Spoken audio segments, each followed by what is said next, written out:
Welcome to Luxuriously Poor, new subscribers and old. I thank you for stopping by.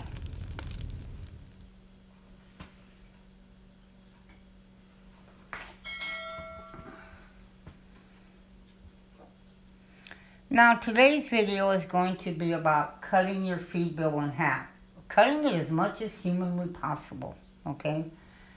And the best way to do that is by not going overboard with how many animals you have and keeping it simple. You really need to keep things simple. If where you live is green and grassy, great. A few sheep may do. If you're trying to start a farm, that's a different thing. I'll leave that for another day or another topic. But I'm talking just kind of for yourself. Think about what kind of animals you would like to have. Sheep are for grass. Goats are more for weeds and briar. And I can tell you that in the summer, I don't have to buy hay for goats at all. They eat for free. And they eat halfway for free in the wintertime. And that will happen if you're very good at making sure that you stick to animals that are more for your place of where you live, and only you know where that is. Now, I am a person that keeps things small and keeps it simple, okay? Because I want you to understand something. When it comes, let's say, you're saying, well, I want it for meat, right? Well, this guy over here, he takes care of it. He cuts it up, packages it, and brings it back to me for X amount of dollars. Well, what happens if one day everything gets shut down, because it's happened in towns, and there's absolutely nobody who can do that for you anymore? You don't know how to do it yourself. So the only person you can truly depend on is yourself, and not necessarily anybody else. So it is best that you stick with animals and an amount of animals that you can really handle. That if there's nobody else there to help you, you can do this yourself. Now the next animals I'm going to discuss with you is chickens. Chickens can be expensive because they eat a lot. So people think. I know people that, they'll go by and they'll get scraps. I prefer pellets.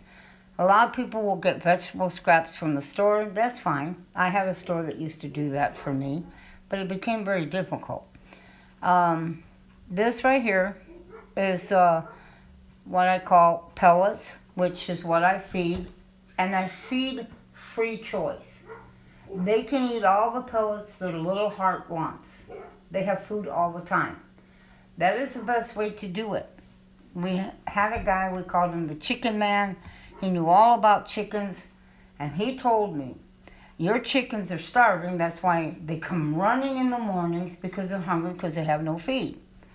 And you finally get out there, and then here they come running because they want to eat. Well, he said, you need to leave feed in front of them all the time. I said, are you kidding? They'll eat everything I put out there, and I'll go through a bag a week. And he goes, no, you won't. He said, in the beginning, they will eat a lot. He said, because you basically have had them on a diet, and it's a diet of starvation. Just give them feed. Let them have feed for 3 or 4 days, free choice. I did that, and it didn't take long, and my chickens were hardly eating anything. I was like, oh my goodness, this is incredible. But I also cover my feed, okay? I don't want no mice. This is tool. And that's what I'm doing. I cover it so that the mice, because you have animals, you have any kind of feed stored anywhere, any kind of food, you are going to eventually have a mouse and rat infestation. And you won't know it until you got thousands of them, more than likely, or a few hundred at least, because it becomes incredible. So this is what I'm doing. Well, you gotta understand, mice, they come out at night. They party hardy at the night. And what they will do is come out and eat all your animals' feed, and you'll think it's the animals eating it, and it ain't. It's the rats eating it. But they don't like tool. They hate it. It gets their little claw stuck.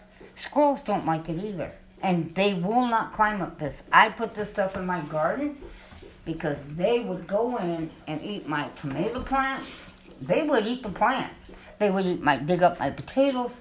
They're terrible little critters, but you start putting this and they stay away. And so this is what I do to protect the feed. Now, here's the Australops. This is one. These are bigger chickens. I have water where they can have water for a few days, a couple of days. So this way I don't have to do it. You should go in and check on your chickens. You really should.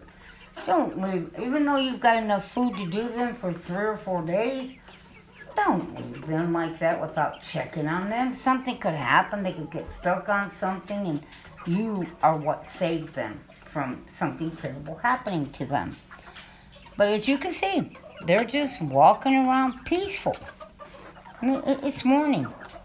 They have feed there. They have water. They don't care. They're perfectly happy and content. Now, one thing I do not do, I do not put scratcher corn in their feed at all. Because they will sit and flick the feed out and they will get to the corn or the scratch. I throw it to them on the floor and I let them dig and scratch around for it. That's how I do it. The pellets, I like that for that reason because they don't flick it out. And I do not give them a whole lot of scratch. I don't. Or corn. It's a fattener. It's what makes people fat. Corn is when it's fat. Why would you want a chicken fat unless you want to kill it and eat it? And if you're gonna do that, you might as well just give them corn instead of something else, and just separate them from all the others and just pour the corn to them. Okay, these are smaller chickens. This is another thing I want you to think about. Smaller chickens may be a solution instead of big ones. People don't have as much space. They don't want to have to deal with a bigger chicken. They're afraid, of the rooster might fight them or attack them. There are bantam chickens. If you go to the grocery store and you see a rock Cornish hen, it weighs about a pound and a half in some cases. That comes from a chicken that is only 4 weeks old, okay? Now there are bantams called Cochins. Look them up. They're small chickens. You have a small area, you can grow easy 12 of those, easily. They're so small. They don't take up much space. Yes, their eggs are not quite as big. There's not as much meat to them as a bigger breed chicken. But they're not as hard to butcher if you had to kill them to eat them. They don't take up as much space. They don't eat as much. So think about the payoff. It might be better for you personally to go with smaller chickens. It might be better with you to go with pygmy goats, smaller goats, or smaller type of sheep. That's the most important. You can feed 10, 11, 12, 13 chickens for 20-something bucks a month. You can. I do it all the time. And I'm not going around getting any other feed. I used to do that, and it just became a big headache.